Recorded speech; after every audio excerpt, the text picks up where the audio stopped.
ఒక్కసారి జరగా రావాలి, కిందికి రావాలి. పోరాదు పోరాదు పోరాదు మంచిగా ఒక్క సీట్ లేవండి, ఒక్క సీట్ లేవండి. మీరే చెప్పండి.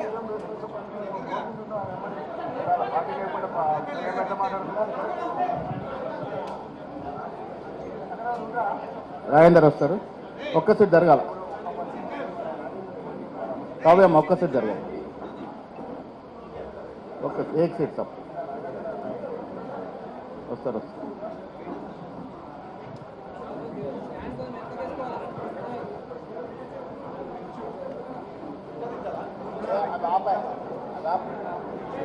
కూలర్స్ ఆపేయండి, కూలర్స్ ఆఫ్ చేయండి, కూలర్స్ ఆఫ్ చేయండి. ఇక్కడ కూడా ఆపేయండి.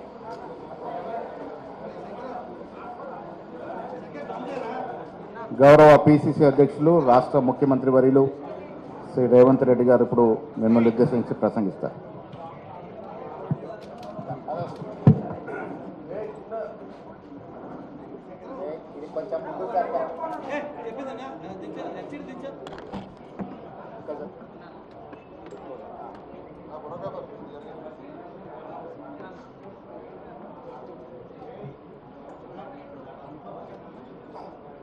ఓకేనా?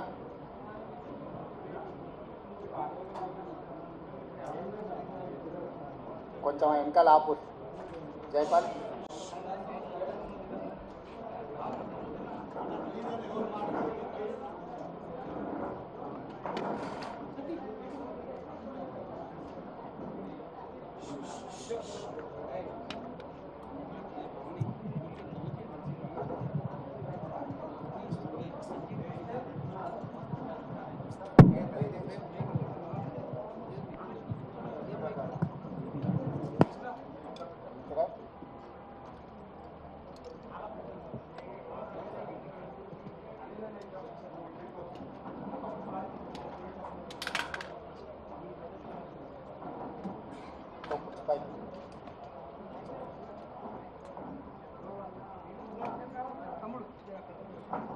ఓకేనా సోదర? మీడియా మిత్రులకు నమస్కారం.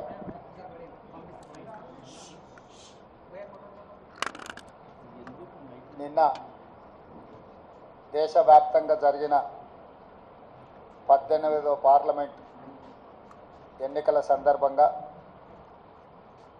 జాతీయ స్థాయిలో అదేవిధంగా తెలంగాణ రాష్ట్రంలో జరిగిన ఎన్నికలు, వచ్చిన ఫలితాలు,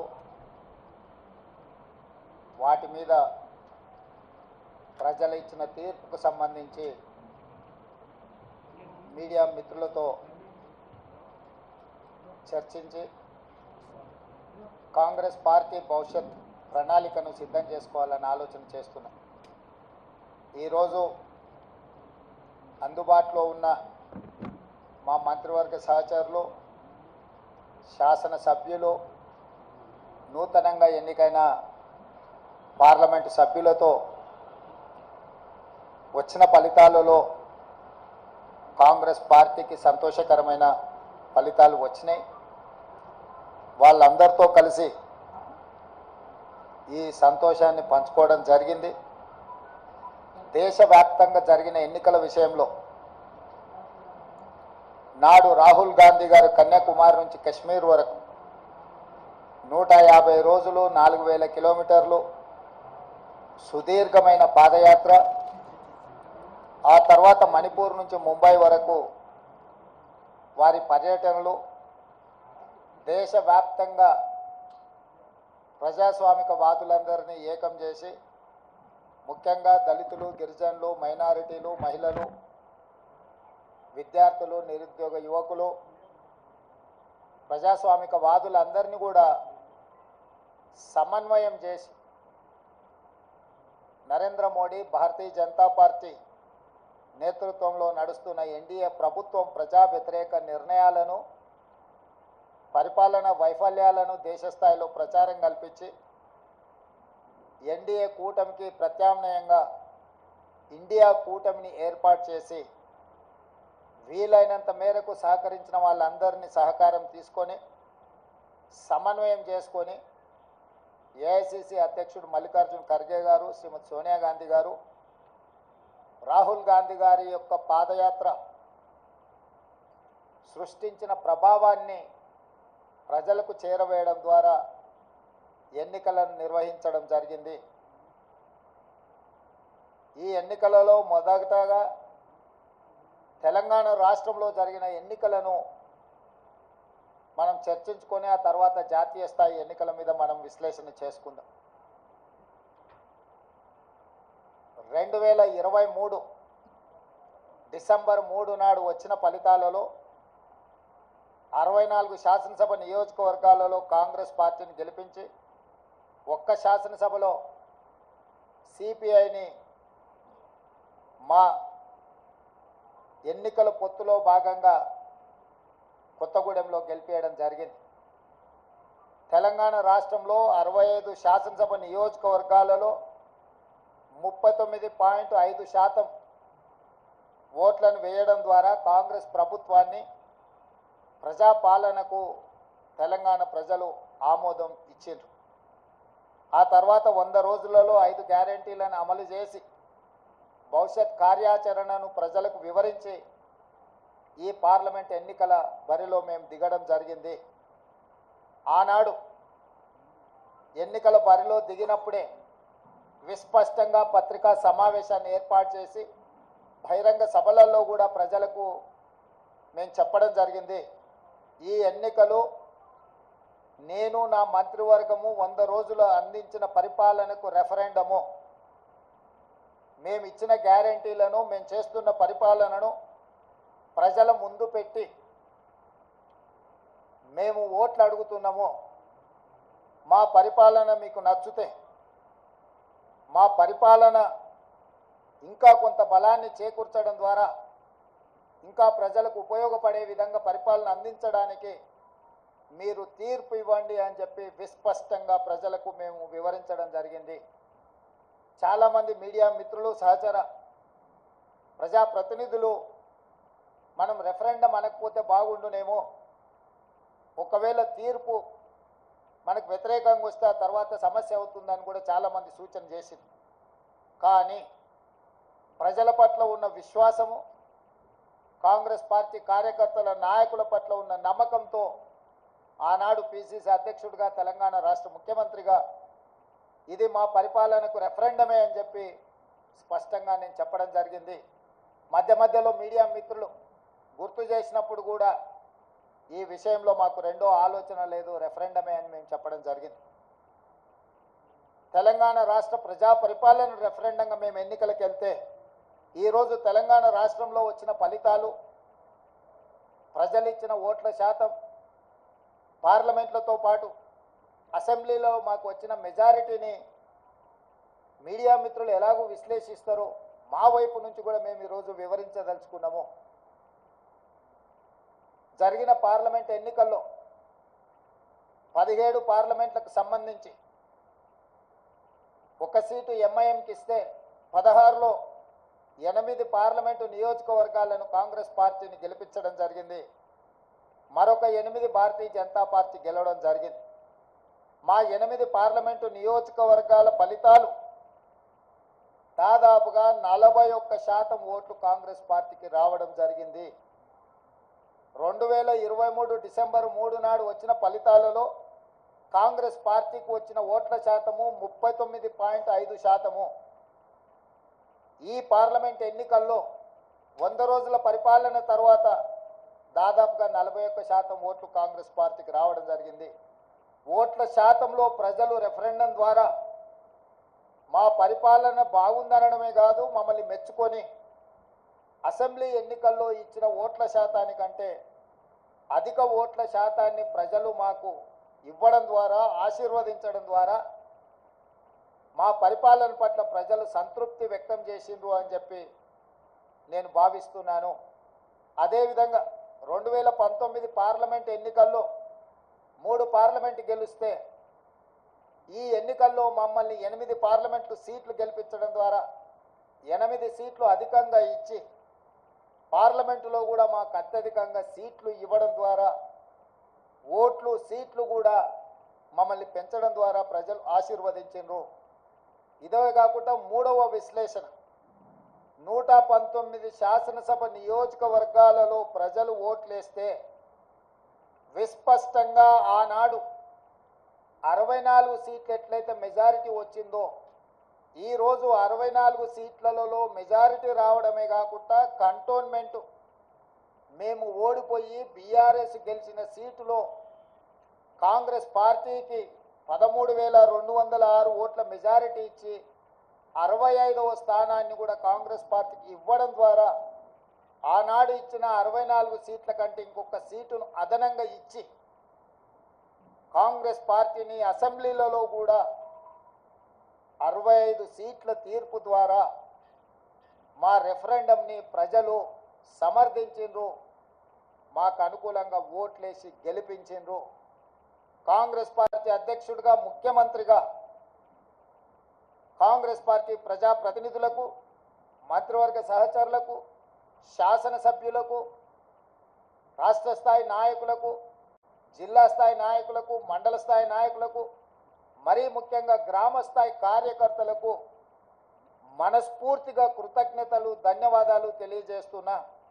ఈరోజు వారి శ్రమ వల్ల, వారి కష్టం వల్ల, వారి ప్రయత్నం వల్ల ఓట్ల శాతంలో కావచ్చు, పార్లమెంటు సీట్ల విషయంలో కావచ్చు, శాసనసభ నియోజకవర్గాల వారిగా కాంగ్రెస్ పార్టీకి అత్యధిక మెజారిటీని తీసుకొచ్చి మా కాంగ్రెస్ పార్టీ కార్యకర్తలు ఈరోజు మా గౌరవాన్ని, రాహుల్ గాంధీ గారి నాయకత్వాన్ని నిలబెట్టినందుకు కాంగ్రెస్ పార్టీ తరఫున వారికి నేను సంపూర్ణంగా కృతజ్ఞతలు తెలియజేస్తున్నా.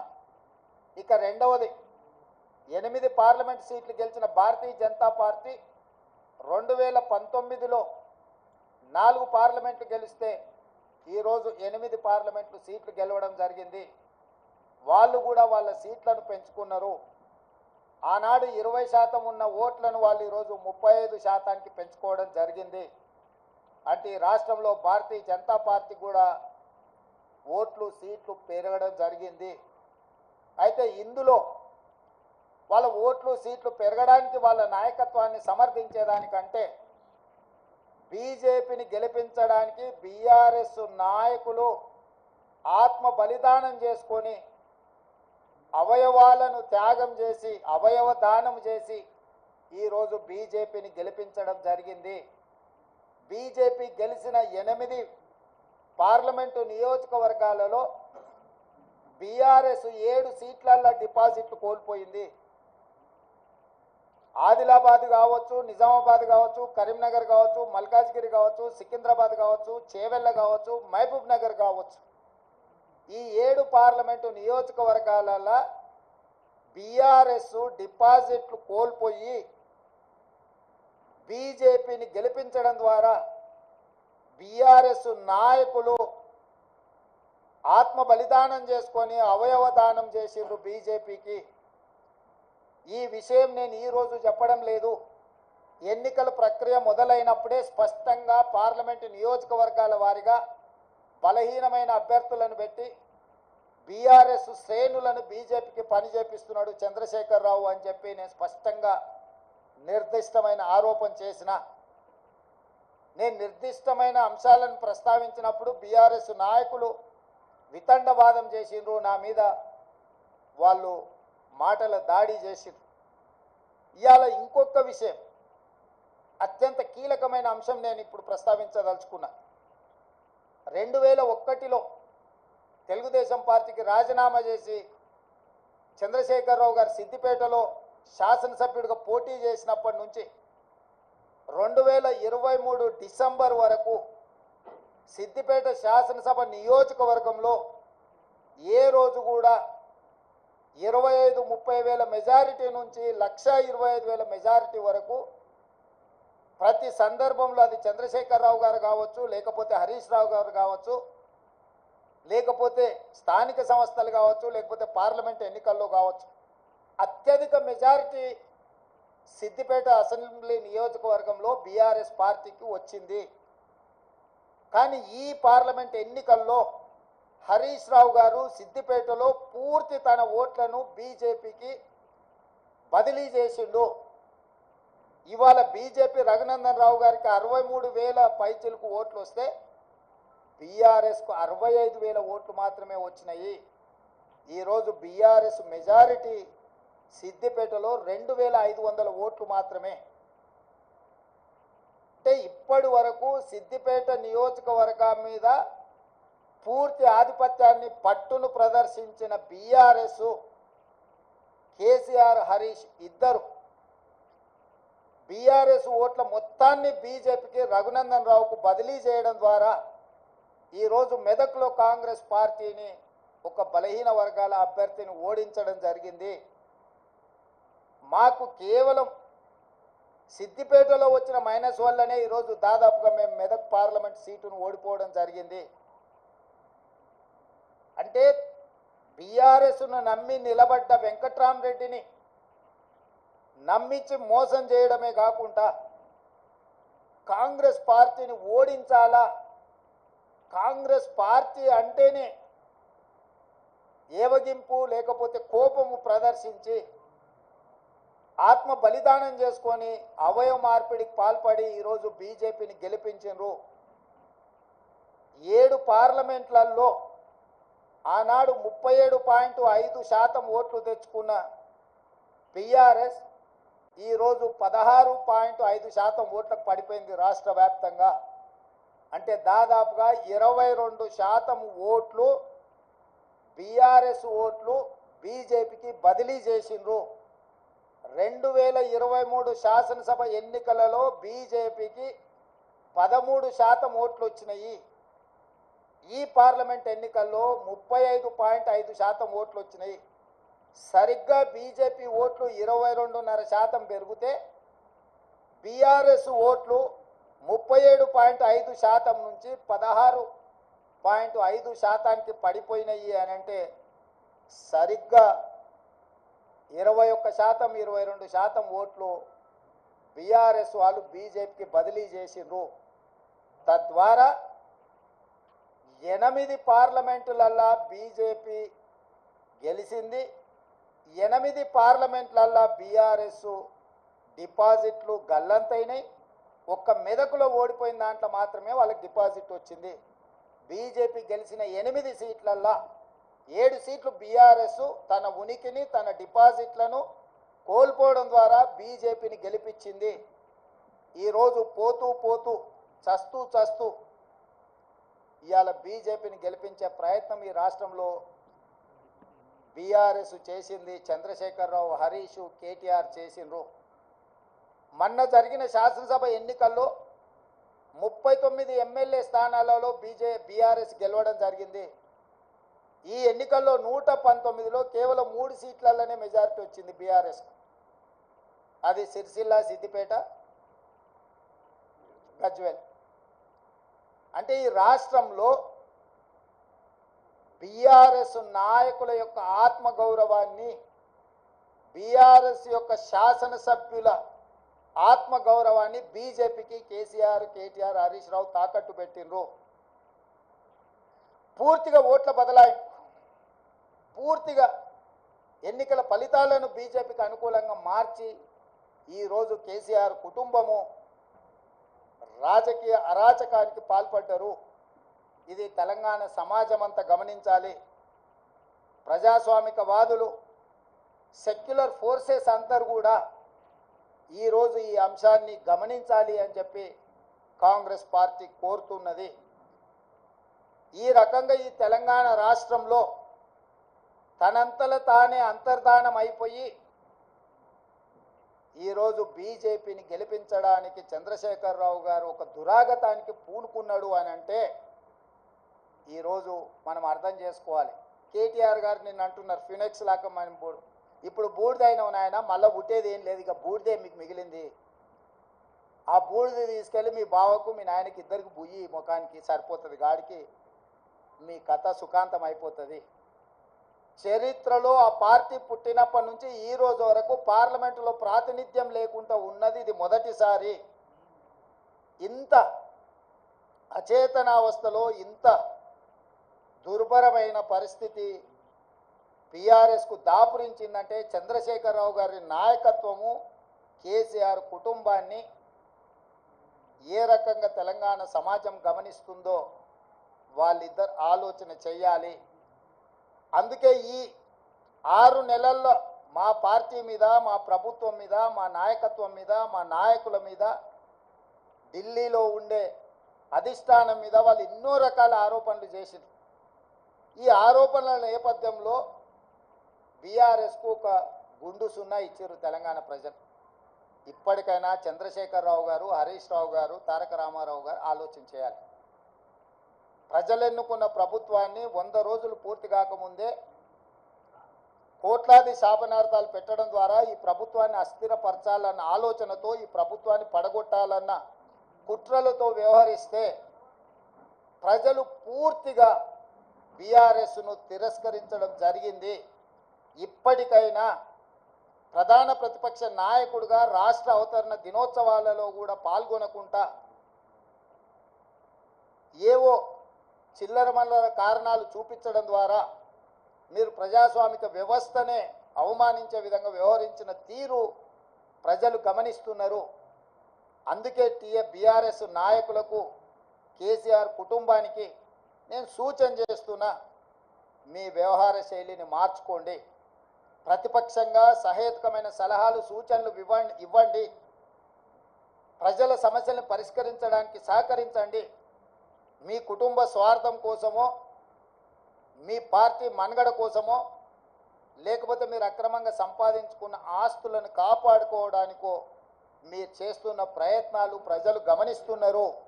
కాబట్టి దయచేసి చంద్రశేఖరరావు గారు ప్రధాన ప్రతిపక్ష నాయకుడిగా మీ బాధ్యతను నిర్వహించండి. హరీష్ రావు గారు, మీరు ఆత్మహత్య చేసుకోవడం ద్వారా కాంగ్రెస్ పార్టీని ఓడించినామని మీరు అనుకుంటున్నారేమో. మీరు ఆత్మాహుతి దళాలుగా మారి కాంగ్రెస్ పార్టీని దెబ్బతీయాలన్న ఆలోచన ఏదైతే చేస్తుండ్రో, ఇది చివరికి మీ ఉనికి, మీ మనుగడ ఈ రాష్ట్రంలో, ఈ దేశంలో లేకుండా, చట్టసభలలో లేకుండా కనుమరుగైపోతారు, కాలగర్భంలో కలిసిపోతారు. ఇట్లాంటి కుట్రలను, కుతంత్రాలను తెలంగాణ సమాజం గమనిస్తుంది. గమనించవలసిందిగా నేను కోరుకుంటున్నాను తెలంగాణ రాజకీయాలలో. అదేవిధంగా కేంద్ర రాజకీయాల దగ్గరికి వస్తేనే, కేంద్రంలో 2014లో Bharatiya Janata party election manifesto మీద 10 మంది నాయకుల ఫోటోలు పెట్టి ఓట్లు అడిగారు. 2019లో 3-4 నాయకుల ఫోటోలు పెట్టి ఓట్లు అడిగారు. భారతీయ జనతా పార్టీ విధానం మీద, భారతీయ జనతా పార్టీ సిద్ధాంతాల మీద, భారతీయ జనతా పార్టీ ఎన్నికల మేనిఫెస్టో మీద 2014, 2019 ఎన్నికలు జరిగినాయి. ఒకసారి 2014లో 273 సీట్లు వచ్చినాయి, 2019లో 303 సీట్లు వచ్చినాయి. అంటే సంపూర్ణమైన మెజారిటీ భారతీయ జనతా పార్టీకి ఆనాడు దేశ ప్రజలు ఇవ్వడం జరిగింది. 2024 పార్లమెంట్ ఎన్నికల్లో పార్టీని పక్కన పెట్టిండ్రు, సమిష్టి నాయకత్వాన్ని పక్కన పెట్టిండ్రు. మోడీ గ్యారంటీ అని చెప్పి ఏక వ్యక్తి నాయకత్వంలో ఒకే ఒక వ్యక్తి, అది మోడీ గ్యారంటీ అని చెప్పి ప్రజల దగ్గరికి వెళ్ళారు. మోడీ గ్యారంటీ మీదనే మొత్తం ఎన్డీఏ కూటమి యొక్క ఎన్నికల ప్రచార సరళిని నడిపించిండ్రు. 303 సీట్లున్న బీజేపీ 240 సీట్లకు పడిపోయింది. అంటే మోడీ గ్యారంటీని ఈ దేశ ప్రజలు తిరస్కరించిండ్రు.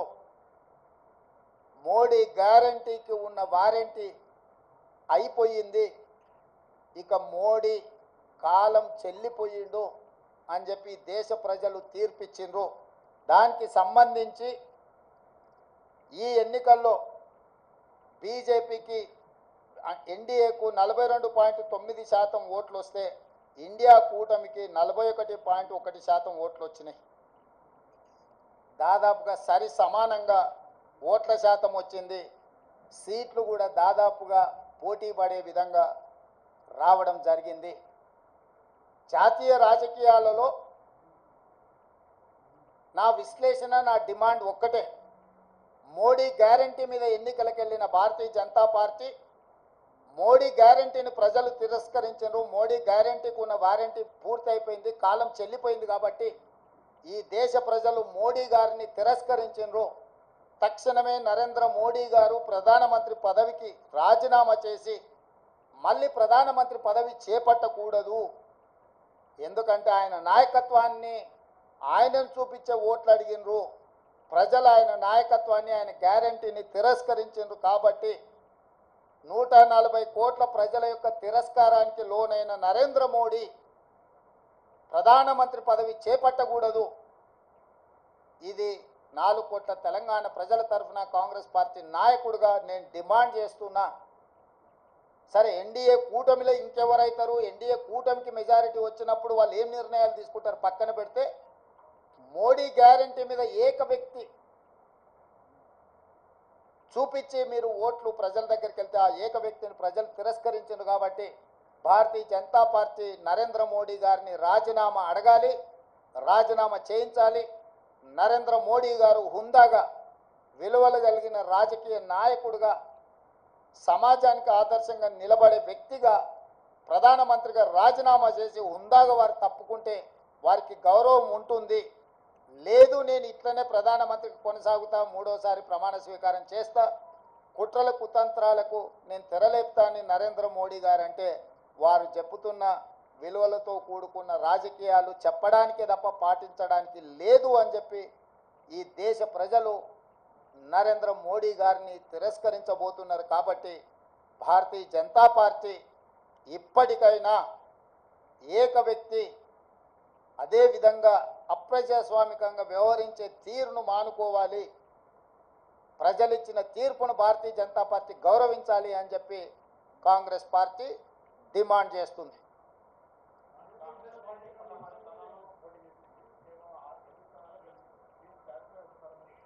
కాంగ్రెస్ పార్టీ 17 స్థానాలలో పోటీ చేసింది, 16 కాదు.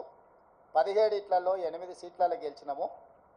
ఫలితాలు అనుకూలంగా అనుకున్న దానికంటే ఎక్కువనే వచ్చినాయి. కానీ మేము ఎంతైతే కావాలనుకుంటున్నామో, మా అభిమానులు ఎంతైతే ఫలితాలు మాకు అనుకూలంగా ఉండాలనుకున్నారో ఆ స్థాయిలో లేవు. కాబట్టి ఇప్పటి వరకు 18 గంటలే పనిచేసినాం. ఇంకా ఒక 2 గంటలు అదనంగా పనిచేసి ప్రజల్ని మెప్పించడానికి, ప్రజాపాలన అందించడానికి మేము ప్రయత్నం చేస్తాం. మల్కాజ్గిరిలో సిట్టింగ్ స్థానము ఓడిపోయినాము. అదేవిధంగా అదే మల్కాజ్గిరిలో ఉన్న కంటోన్మెంట్ శాసనసభను ఈరోజు లేని సీటును మేము గెలుచుకోవడం జరిగింది. ఇవన్నీ కూడా ప్రజా తీర్పులో భాగము. ప్రజలు ఏ తీర్పు ఇచ్చినా శిరస వహించవలసిన బాధ్యత మా మీద ఉన్నది. అవును, ఓడిపోయింది. నిజమే కదా, నిజమే కదా. అవును, ముఖ్యమంత్రి రాష్ట్రానికి, జిల్లాకు కాదు. పిసిసి అధ్యక్షుడు కూడా రాష్ట్రానికి. రాష్ట్రంలో ఏ సీటు గెలిచినా ఏ సీటు ఓడినా అది నాదే బాధ్యత. ఈ పిసిసి అధ్యక్షుడిగా, రాష్ట్ర ముఖ్యమంత్రిగా రాష్ట్రం నలుమూలలో వచ్చే ఏ ఫలితాలైనా నేనే తీసుకోవాలి. ఈ విషయాన్ని మీరు హుజూరాబాద్ ఎన్నికలప్పుడు గుర్తు చేసిరు, హుజూర్ నగర్ ఎన్నికలప్పుడు గుర్తు చేసిండ్రు, నాగార్జున సాగర్ ఎన్నికలప్పుడు గుర్తు చేసిండ్రు, మునుగోడు ఎన్నికలప్పుడు కూడా గుర్తు చేసిండ్రు. ఇప్పుడు కూడా గెలుపు ఓటములు అన్నిటికీ నేనే బాధ్యుణ్ణి. ఇందులో ఓటమి ఒకరి ఖాతాలో రాసి గెలుపులు నా ఖాతాలో రాసుకునే తత్వం కానీ ఆలోచన కానీ నాకు లేదు. కాబట్టి ఇచ్చిన ఫలితాలు, వచ్చిన ఫలితాలు ఉగాది పచ్చడి లాంటివి. కొంత తీయగా ఉన్నది, కొంత చేదుగా ఉంది, కొంత పుల్లగా ఉంది. కాకపోతే ఓవరాల్గా పచ్చడి అనేది మంచిది. ఇప్పుడు వచ్చిన ఫలితాలను పిసిసి అధ్యక్షుడిగా, రాష్ట్ర ముఖ్యమంత్రిగా ఉగాది పచ్చడి లాగా నేను స్వీకరించదలుచుకున్నా.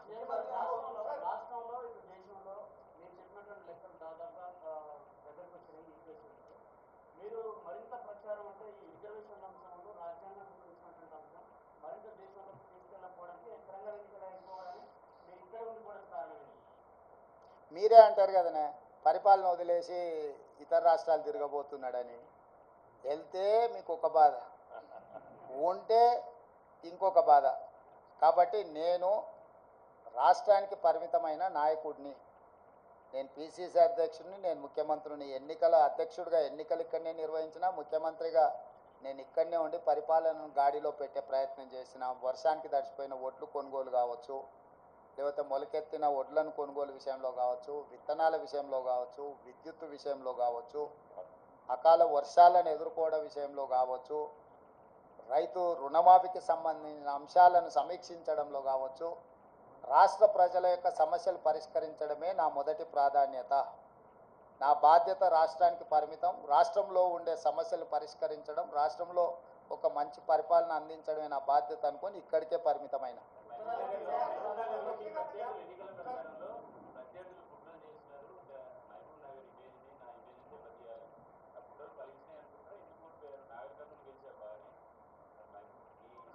అవును, నా సొంత గ్రామం వచ్చేసి అచ్చంపేట, నల్లమల్ల అడవి, మీకు అందరికీ తెలుసు. కానీ నేను ముందే చెప్తున్నా మొదటి నుంచే, మా గ్రామంలో మొత్తం ఆ పార్లమెంట్లో ఉన్న దాంట్లో ఒక బూత్లో హైయెస్ట్ మెజార్టీ మా సొంత గ్రామంలో వచ్చింది. మల్లురావు గారు ఎంత ఎంత మెజారిటీ మా గ్రామంలో 1100 ఓట్లు వచ్చినాయంట. సో నేనేమంటున్నానంటే నా గ్రామము నా ఊరు కాదు, కరెక్ట్.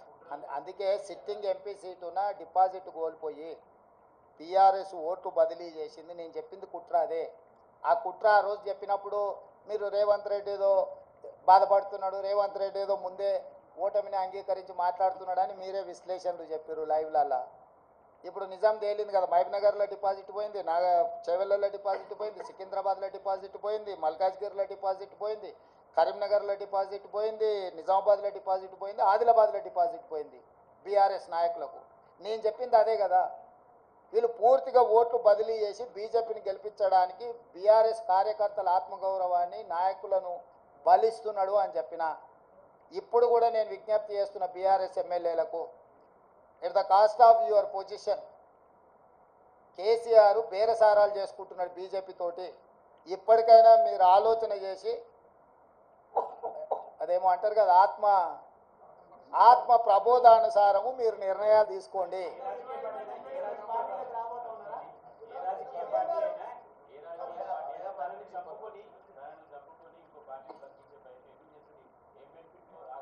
ఇక అది కేసీఆర్ చెప్పాలి, నువ్వు అడగాలి. కేసీఆర్ అవయవదానం చేసిండు బీజేపీకి. ఆయన ఆత్మహత్య చేసుకోవడం ద్వారా ఆయన కిడ్నీలు, ఆయన కండ్లు ఇవన్నీ మోడీకి బదిలీ చేసిండు. ఆ బెనిఫిట్ ఏందో, బెయిలా లేకపోతే ఇంకేదన్నా అక్రమ సంపాదన అనేది మీరు విశ్లేషించాలి. మీరు ఎందుకు అన్నీ నేనే చెప్తే మీరెందుకు? రఘు చెప్పండి.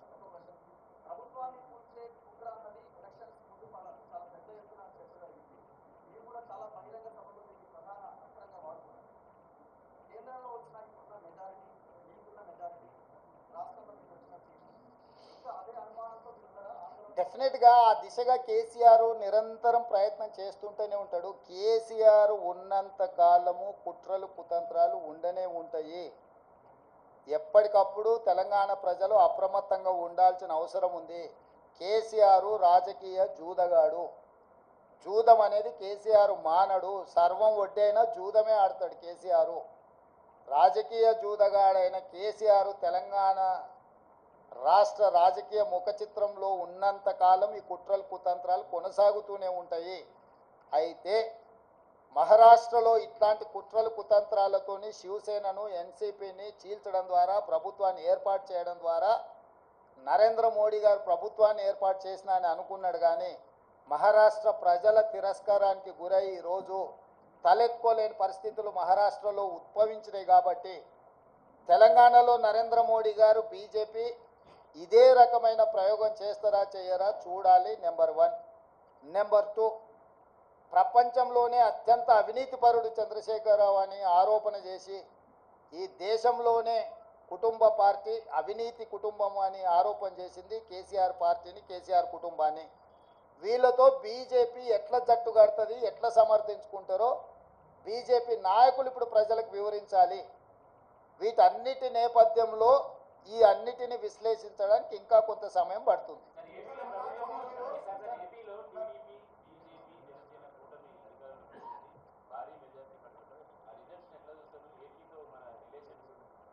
ఎన్నికల ఫలితాలను ఎట్లా చూస్తాం చారి? ఎన్నికల ఫలితాల రకంగానే చూస్తాము, ప్రజా తీర్పు పరంగానే చూస్తాము. దాంట్లో వేరే రకంగా చూడడానికి ఏముంది? ప్రజలు తీర్పు ఇచ్చిండ్రు, ఆ తీర్పును జగన్మోహన్ రెడ్డి గారు నేను స్వాగతిస్తున్నా అన్నాడు, చంద్రబాబు నాయుడు గారు నేను స్వాగతిస్తున్నా అన్నాడు. ఇక వాళ్ళిద్దరు స్వాగతించిన తర్వాత మియా బీవీకి రాజీ హోయేతో కాశీ కా క్యా హై ఇస్మే.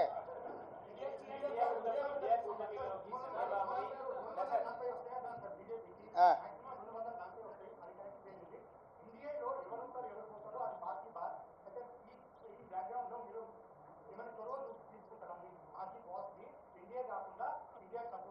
నీ సూచన ఏంది రాహుల్? ఏం చేస్తే బాగుంటుంది? లేదు, నీ సూచన ఏందంటూ అదే ఒకవేళ నీ సూచన మా అందరి నాయకుల ముందు పెడతా, వాళ్ళందరూ కూడా రాహుల్ సూచన బాగుందంటే ఆ విధంగానే ముందుకు పోయి ఆ రాహుల్తో మాట్లాడదాం. ఏ ప్రభుత్వమైనా ఏర్పడినప్పుడు ఆహ్వానించినప్పుడు పార్టీలో చర్చించి నిర్ణయం తీసుకుంటాం. వ్యక్తిగా నేను నిర్ణయాలు తీసుకోవడానికి ఉండదు. పార్టీ సూచనల మేరకే నేను వ్యవహరించాల్సి ఉంటుంది. ఇది సిద్ధాంతపరంగా రాజకీయ పరంగా పార్టీ తీసుకోవాల్సిన నిర్ణయము. ఏ ప్రభుత్వం ఏర్పడ్డా స్నేహపూర్వకమైన వాతావరణంలో సమస్యలు పరిష్కరించుకుంటామని నేను ముందే చెప్పిన. ఈరోజు కూడా నేను ఆ మాటకున్నా. ఆంధ్రప్రదేశ్లో ఏ ప్రభుత్వం ఏర్పడ్డా ఆ ప్రభుత్వంతో సంప్రదింపులు చేపట్టి రాష్ట్ర సమస్యల్ని శాశ్వతంగా పరిష్కరించుకుంటాము. ఉమ్మడి క్యాపిటల్ చట్టపరంగానే సమస్య పరిష్కారం అయిపోయింది. హైదరాబాద్ నగరం ఇప్పుడు తెలంగాణకు రాజధాని అంటే ఒక కీలకమైన సమస్య ఆల్రెడీ చట్టపరంగా పరిష్కారం అయింది. మిగతా ఆస్తుల పంపకాలకు సంబంధించి నీటి పంపకాలకు సంబంధించి ఉన్న సమస్యల్ని తప్పకుండా కూర్చుంటాం, చర్చించుకుంటాం, పరిష్కరించుకుంటాం. మాకేం బేసిజాలు లేవు. రాష్ట్రం యొక్క అభివృద్ధి, రాష్ట్రం యొక్క అభ్యున్నతి కోసము ఎవరితోనైనా చర్చించడానికి మేము సిద్ధంగా ఉన్నాం, పరిష్కరించుకుంటాం. ఏం ప్రభాకర్?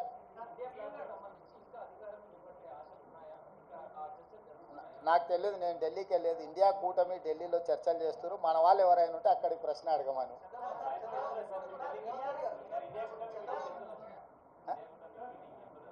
ఇండియా కూటమిలో జాతీయ నాయకులు ఆ కూటమిలో ఉన్న వివిధ భాగస్వాములనే ఇప్పటికి పిలిచిండ్రు. ఇంతవరకు అయితే ఆహ్వానం రాలేదు. ఏదైనా ఢిల్లీకి సూచన చేస్తే మీరు తప్పకుండా వెళ్తారు. క్యాబేసి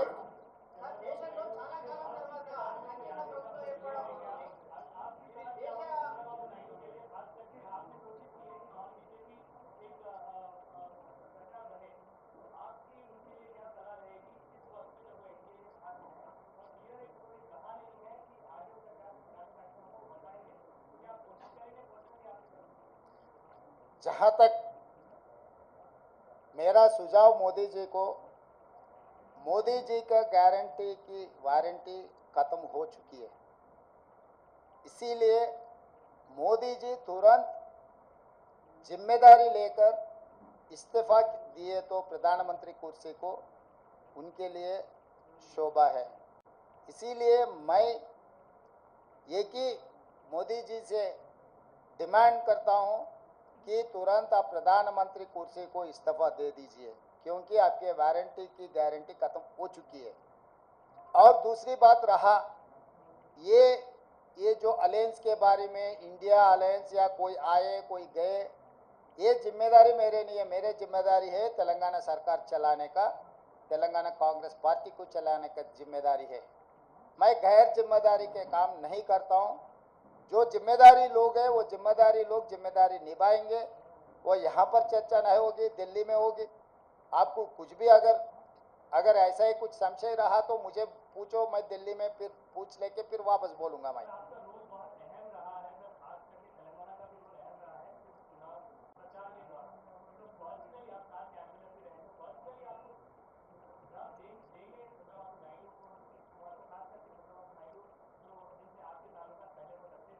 अरे सबसे सबका ताल्लुकात है, कौन किससे पहचानते नहीं। जितने सारे लोग हैं, नीतीश कुमार जी पहले कांग्रेस पार्टी के साथ भी काम किए, बहुत सारे लोग कांग्रेस पार्टी के साथ किए, सो वाले आज एनडीए के अलायंस में है, या एनडीए में जो लोग हैं अभी इंडिया अलायंस में भी है। ये सब सारे प्रदेश लेवल पे चर्चा नहीं होने वाले हैं, नेशनल लेवल पे चर्चा होने वाले हैं। नेशनल लेवल पे अभी अलायंस का, इंडिया अलायंस का कुछ मीटिंग चल रहा है। मीटिंग में जो तय करेगा वो हिसाब से इंडिया अलायंस आगे जाएगा।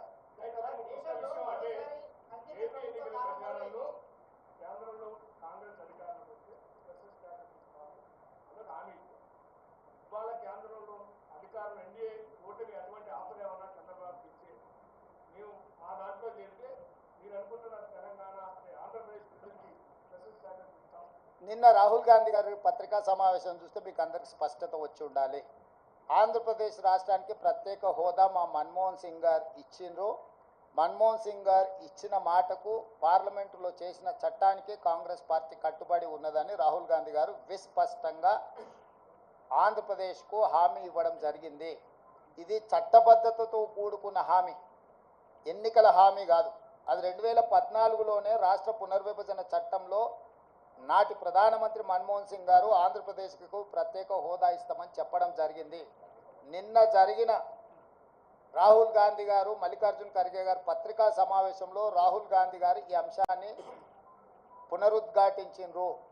మేము కట్టుబడి ఉన్నాము అని. ఎవరికైనా ఎలాంటి శశబిషలు అనుమానాలు అక్కర్లేదు. ఆనాడు పార్లమెంటులో చేసిన చట్టానికి కాంగ్రెస్ పార్టీ కట్టుబడి ఉంది.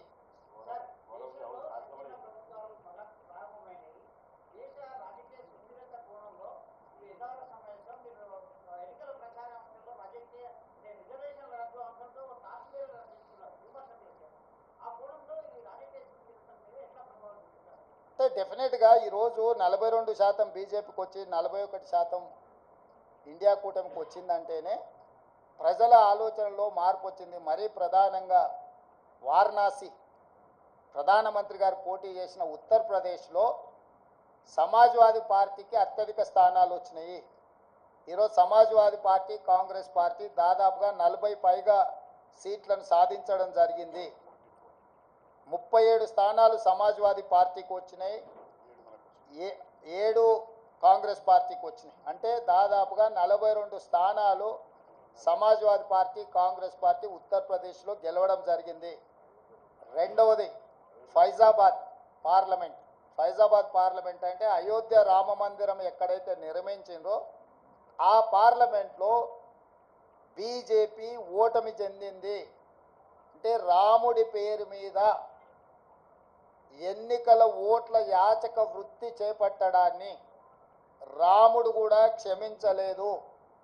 రాముడి పేరు మీద యాచక వృత్తికి పాల్పడ్డ బీజేపీని అయోధ్య మందిరం ఉన్న అయోధ్య ప్రాంతంలో ఉన్న ఫైజాబాద్ పార్లమెంట్లో బీజేపీని ఓడించడం ద్వారా భారతీయ జనతా పార్టీ నాయకులకు దేవుడు కూడా గుణపాఠం చెప్పిండు. ఈ అంశాలన్నీ కూడా మన కళ్ళ ముందే జరిగినాయి. మోడీ గ్యారంటీ మీద ప్రజలు తీర్పిచ్చిండ్రు, మోడీ గ్యారంటీని తిరస్కరించిండ్రు. రాముడి తలంబ్రాల పేరు మీద ఓట్లు కొల్లగొట్టాలని చూస్తే రామ మందిరం నిర్మించిన అయోధ్య ఉండే పార్లమెంటు నియోజకవర్గం ఫైజాబాద్లోనే బీజేపీని ఓడించడం జరిగింది, ప్రజలు తిరస్కరించడం జరిగింది. కాబట్టి దేవుడి పేరు మీద ఓట్లు పొందాలన్న దురాశ బీజేపీకి మంచిది కాదు. ఇవన్నీ కూడా ప్రజలు ఇచ్చిన తీర్పు. ఈ తీర్పును దృష్టిలో పెట్టుకొని మనం అందరం కూడా భవిష్యత్ కార్యాచరణను నిర్ణయించుకోవాలి.